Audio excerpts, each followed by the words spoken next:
Ice-laden winds hammered against the steel exterior of the remote Arctic research base, creating a mournful howl that reverberated through the narrow corridors. This lonely outpost was one of humanity's final strongholds, perched on the edge of a world devastated by pandemics, ecological collapse, and warfare.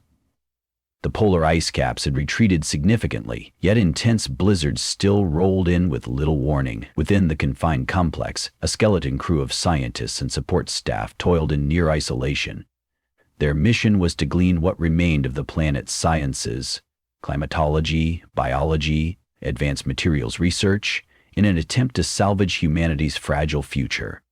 Dr. Miriam Lowe, the lead research scientist, spent many hours poring over ice core samples. She was a pragmatic, patient woman in her late 40s who bore the weight of the facility's research objectives on her slender shoulders. Each day she walked the base's corridors in a threadbare yellow parka, her hair pulled into a tight bun, and her eyes determined to extract meaning from the grim data. The hissing sound of wind pushing against the base, mixed with the constant hum of life support generators, only deepened her sense of duty. She believed that if the bits of remaining polar ice could surrender any vital secrets, she would find them. The base was a small city unto itself, though scarcely populated. 12 inhabitants resided there, mostly scientists, engineers, and a small security detail. Their supplies arrived in monthly shipments from a coalition outpost hundreds of kilometers south. Life in such a frigid environment demanded an economy of movement and an unspoken reliance on one another, fostering a camaraderie that transcended personal differences. In the mess hall, laughter sometimes bubbled around the single large table, while routine briefings concluded with gentle ribbing and jokes about the latest meteorological anomalies. Still, an undercurrent of tension was always present, as if each resident sensed that the Arctic might one day turn on them. Occasionally, the research teams ventured beyond the base's walls, on expeditions to collect updated environmental readings and unearth fresh ice samples. On these missions, enormous tracked vehicles and specialized gear allowed them to navigate the frozen terrain under zero visibility. It was a methodical routine drive out, drill, collect, return, interpret. They knew the swirling snowfields could become a silent grave for the unprepared, and morale hinged on vigilance. Even a single misstep could result in frostbite, machinery failure, or worse. When one team returned from an excursion with a particularly large core sample, Dr. Lowe sensed something special about its stratification. A faint discoloration in the dense layers of ancient ice hinted at suspended organic material. She carefully transferred the sample to the biolab, an isolated section of the base with negative pressure airflow. She kept it under strict containment protocols to avoid cross-contamination. For 2 weeks straight, she and her colleague, Dr. Sander Fields, ran tests to characterize the microscopic anomalies. They verified temperature requirements, examined spectral imaging readouts, and prepared an electron microscope for a deeper look. Late one evening, as the overhead UV lights cast antiseptic shadows on the lab's stainless steel counters, Dr. Lowe watched the microscope feed. She nearly dismissed what she saw as artifacting, a glitch caused by the aging equipment. The sample showed foreign spores, irregular in shape but apparently preserved and intact, stirring with faint movement. At first, she attributed it to her own exhaustion, but a second, closer look confirmed the uncanny truth. The spores were stirring on their own, reacting to faint traces of heat and moisture. It was as though they sensed the presence of life around them. Dr. Lowe's pulse spiked. Over the comm, she summoned Dr. Fields, who arrived at the lab within minutes. The tall, broad-shouldered biologist had a calm demeanor, a reassuring presence among the entire team. Peering into the electron microscope, Fields confirmed her suspicions. The spores were ancient, likely predating recorded human history. Yet in the shelter of the ice core, and now within the warmer chamber of the lab, they began to reanimate, indicating a resilience beyond anything known to terrestrial biology. Word of the discovery whispered through the base like a secret on the wind. Most hailed the find with enthusiasm. Ancient life, possibly from beyond Earth, had survived eons in the subglacial environment, waiting for conditions to awaken. But the notion also sent chills through those who understood the precarious nature of unknown pathogens, especially in a facility with limited medical resources. Dr. Lowe and Dr. Fields initiated rigorous containment measures. They designed a specialized quarantine chamber with thick glass walls, additional ultraviolet lighting, and integrated air filters. Nothing was to be handled without protective suits, and no one was allowed to enter alone. For a while, it appeared the protocols were holding. The spores remained contained, though their behavior defied expectation at every turn. Through daily microscopic observation, the scientists noted strange filaments sprouting from the spores, chaining together in unique configurations. The filaments seemed to communicate through subtle chemical signals. While Dr. Fields was fascinated by the potential for a new branch of xenobiology, Dr. Lowe was unsettled. Something about these spores suggested a purpose, an almost directed intelligence that unsettled her more than she liked to admit. One evening, an intense storm rolled in, toppling antennas and forcing everyone to remain indoors for days. The base's temperature regulation systems had to work double time to maintain a livable environment.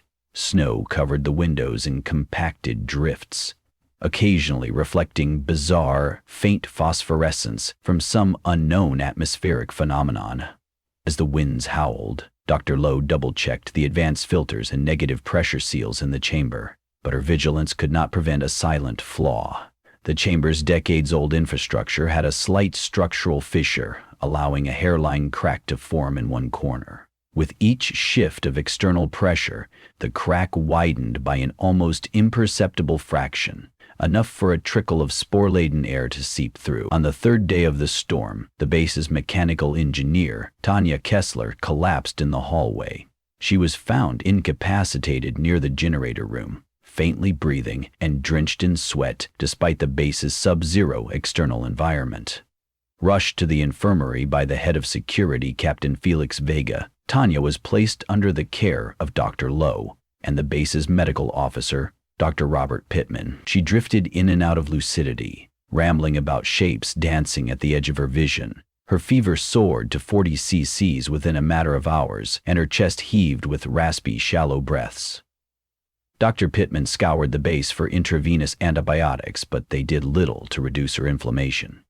Desperate, they performed blood tests and discovered a staggering immune response to an unidentified pathogen. It was only then that Dr. Lowe began to suspect a link to the newly discovered spores. Though Dr. Lowe had never considered such a scenario likely, she realized the facility's best course of action was immediate quarantine. She sent a base-wide alert ordering everyone to remain in their personal quarters until further notice. The door to the biolab was sealed shut. Empty corridors echoed with an uneasy hush. The thick metal walls that had once provided refuge now felt like an inescapable prison. Their environment, so carefully controlled, had been compromised by something no one fully understood.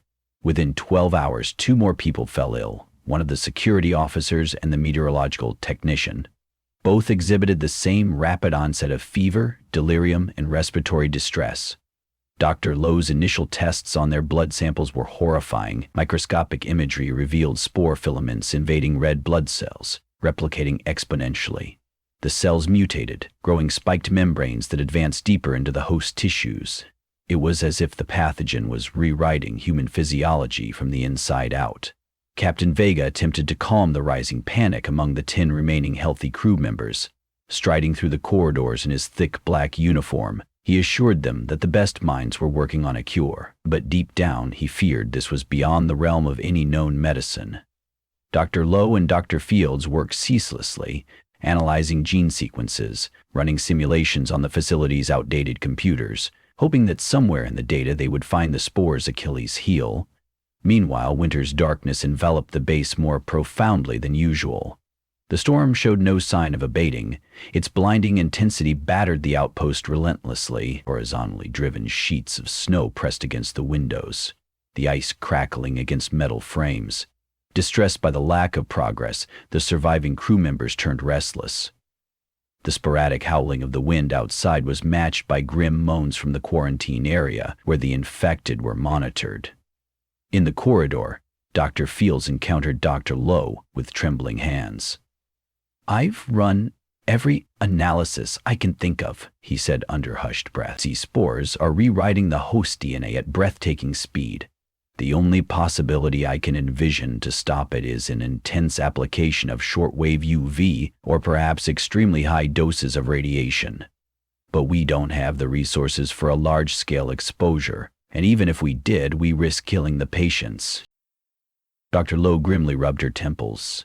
"We have to try something. If we do nothing, the infection will spread throughout the entire base."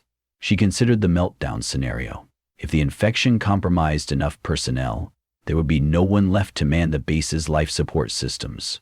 Or, worse, the spores could find a way to replicate beyond the base if a supply plane ever arrived. That eventuality haunted her. In desperation, Dr. Lowe and Dr. Fields prepared a specialized radiation booth in the medical unit. They planned to treat Tanya first, as she had been infected the longest. The procedure carried extreme risk to her organ systems, but they had run out of options. Encased in a sealed suit, Dr. Lowe administered incremental radiation exposures to Tanya's body, monitoring the spore activity in real time. At first, it appeared successful. The spore filament seemed to retreat, showing stress under the onslaught of gamma rays. But the moment Dr. Lowe began to taper the dosage to protect Tanya's fragile vital organs, the filaments surged back, vibrating with renewed energy. After a final, valiant attempt, Tanya's heart gave out. She died on the table, her body ravaged to a point of near unrecognizable transformation. No one spoke as Dr. Lowe and Dr. Pittman removed their protective gear and stared at Tanya's lifeless form. The base's final hope for a straightforward clinical solution had faltered. Time was running out as the infection blossomed in the others. Under strict medical watch and heavy sedation, the 2 additional infected patients deteriorated at an alarming rate. Strange growths formed beneath their skin, soon visible on their arms, necks, and torsos. Pale lumps that burst into spore-laden clouds with the slightest disturbance. The medical staff was forced to watch from behind sealed glass as the infection took its violent course. The sense of fear escalated. The healthy members of the crew felt trapped and vulnerable. Captain Vega, once the reassuring voice of discipline, struggled to keep his composure. If a more effective containment strategy and immediate action were not found, the entire base would succumb. He developed a plan to evacuate the survivors to a safer part of the facility, sealing off the infected zones. However, there was no guarantee the spores wouldn't find a path around additional barriers. Communication with the outside coalition outpost was almost non-existent, given the raging storm. Desperate transmissions for rescue went unanswered. Dr. Lowe and Dr. Fields refused to abandon the research section, believing that discovering the spore's nature was the only way to truly protect humanity. They returned to the electron microscope and launched a series of more aggressive tests. This time, they tried certain chemical inhibitors that targeted the spore's protein shells, coupling these chemicals with specialized nanomachines originally designed for ecological cleansing. They tested their destructive potential. A minuscule dose was introduced to a controlled culture in the lab. The result was disastrous. Instead of halting the spores, the chemicals seemed to prompt a rapid metamorphosis that allowed them to withstand higher toxicity. In a moment of clarity, Dr. Fields recalled a rarely discussed segment of the lab storage, an experimental cryo chamber used for extreme temperature research. The synergy of the spore's biology suggested an extraordinary tolerance for cold, but perhaps a carefully engineered freeze, far below standard freezing points, might slow the infection. If the spores thrived in typical Arctic temperatures, maybe subjecting them to something well below the natural environment's extremes would be lethal. With some renewed hope, they formed a risky strategy. If they could relocate the infected patients into the experimental cryo chamber, keep them in stasis, maybe their exposure could buy time for a more permanent solution. However, getting them there meant traversing hallways and service lifts, risking the release of more spores. "This is madness," Pittman muttered, but he saw no better plan. Captain Vega assembled those still healthy to form a heavily protected transport detail. Donning multiple layers of hazard suits and armed with improvised flamethrowers, repurposed from part of the research equipment, they ventured into the quarantine medical wing.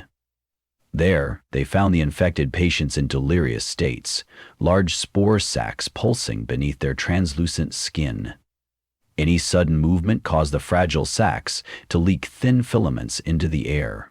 Carefully and methodically, the team transported the infected to the steel-walled service corridor. Twice, a partial rupture in one of the sacs forced them to pause and torch the escaping spores with fire, the searing flames casting ghoulish shadows on the walls. The patients moaned indistinctly, too far gone to register pain or fear. Eventually, they managed to wheel the infected into the lab's cryo chamber. Dr. Lowe set the machinery to its lowest threshold, a temperature far colder than any earthbound environment. Steam hissed as coolant lines engaged. One by one, the infected were placed on specialized gurneys and sealed inside. Captain Vega, Dr. Fields, and Dr. Lowe stood in a small control room, their eyes on the digital temperature readouts as the gauge plummeted. The moment the reading stabilized, Dr. Lowe initiated the final freeze. A low rumble seeped through the floor. Frost formed on the glass windows, separating the infected from the lab. The patient's moans dwindled, replaced by a haunting stillness. With the infected now on ice, the immediate threat of further contamination was contained, for the moment. The corridor needed to be decontaminated. Dr. Lowe and the remaining healthy crew meticulously incinerated each droplet of residue from the transport route, applying portable UV wands and chemical sprays. Yet Dr. Lowe couldn't shake the sense that the spores might adapt once again to overcome this new environment. Their setbacks so far had taught her a grim lesson. The spores evolved with astonishing speed. A few hours later, as the worst of the storm outside began to subside, a frantic beep sounded from the cryo chamber's monitors.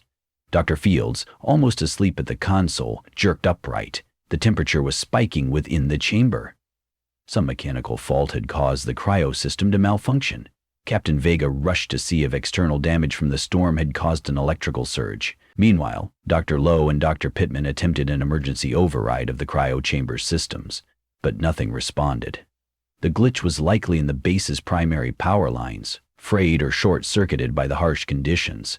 With each passing minute, the temperature inside the sealed chamber rose. Frost melted from glass panels. The infected, presumably dormant, began to twitch.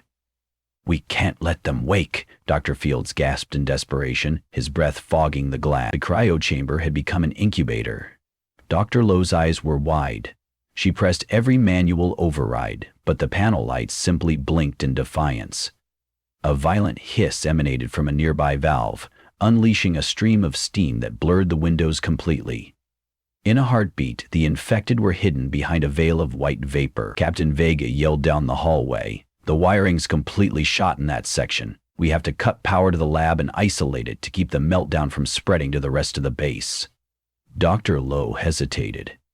If they cut power entirely, the cryo chamber would be sealed without climate control or air supply, dooming the infected to a slow asphyxiation or, worse, an unregulated environment in which the spores might flourish uncontrollably. With the risk of letting them out was unthinkable. "Shut it down," she said, averting her eyes. Time and time again, the spores had proven unstoppable. This might be the only path to containing them. Captain Vega threw the switch in the corridor. Lights flickered across the lab as the main circuit breaker was severed. The whir of fans, the hum of compressors, and the array of digital monitors all went silent. A suffocating darkness closed in, broken only by emergency backup lights, dim orange-hued bulbs that cast a desperate glow on the lab's walls. Trying not to imagine the horror unfolding behind the steel doors of the cryo chamber, Dr. Lowe forced herself to concentrate on the base's survival. The infected were now effectively entombed. If the spores could break free, they would have to do so in total darkness and sub-freezing conditions. The outer lab doors were locked. All that remained was to ensure that no one ventured inside again. An eerie quiet settled over the corridors. They were now reliant on minimal power for heating and life support, a precarious situation if rescue did not arrive soon. Captain Vega gathered the crew in the central atrium for a final debrief. Huddled together in a semicircle of flickering lights, they listened as he outlined a plan to use the base's small radio transmitter, hooking it up to an auxiliary generator in an attempt to send out a final SOS.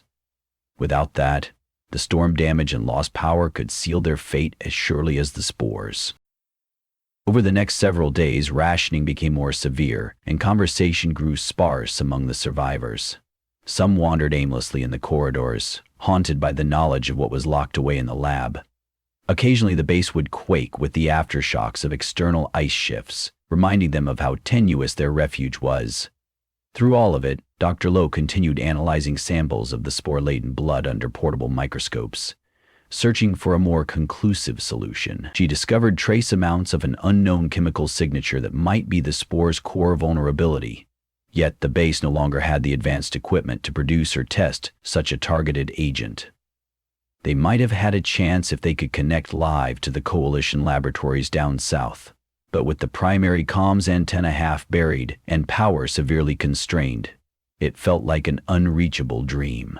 At last, on the 5th day after the quarantine began, the external weather cleared enough that the crew dared to send an exploratory party to the radio tower.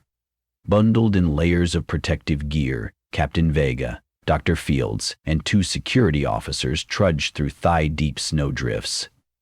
High above them, during sporadic glimpses of a sun struggling through the clouds, they saw the scaffold of the tower, half covered in ice. Working quickly, they replaced circuit boards, realigned the dish, and hammered away the accumulated rime. By late afternoon, the radio's red indicator light glowed faintly, suggesting that some power now coursed through its systems. Back inside, Dr. Lowe manned the communications desk, her headphones crackling with static. She twisted the dial, scanning for a stable frequency. At first, nothing but the hiss of empty air. Then, after what felt like an eternity, a faint voice. "Arctic base out there? Picking up your signal, though it's weak. Please repeat." Her heart hammered. She pressed the transmit button, careful to keep her voice steady. "This is Research Base Aurora, requesting immediate evacuation. We have an extremely contagious pathogen on site." The line crackled. She repeated her message. Minutes passed, more static. Finally, the voice returned. "Understood, Aurora. Dispatching a containment team. ETA unknown, weather conditions unpredictable. Sit tight, over." The relief was tangible, though tempered by the knowledge of how swiftly conditions could shift in the Arctic. If a rescue came, it might arrive too late, or the effort to extract them safely might fail. Dr. Lowe and Captain Vega wrestled with the grim possibility that the approaching team could themselves be exposed to the spores. "They'll come prepared," Vega noted. "We have to trust that they know the protocols." In the meantime, the survivors clung to routine, monitoring vital support systems, rotating through watch shifts, and continuing to refine the partial breakthroughs Dr. Lowe had discovered. On the 6th night, a jarring tremor rattled the entire base. Deep, grinding cracks echoed from somewhere beneath the floor, as if the bowels of the earth had awakened. With a start, Dr. Lowe realized it might be the underlying permafrost fracturing, a shift that could compromise structural supports. Her first thought was to check the lab's sealed chamber. If the floor caved or the walls cracked, the spores might be unleashed once more. True to her fears, the trembling dislodged some platforms in the corridor leading to the lab.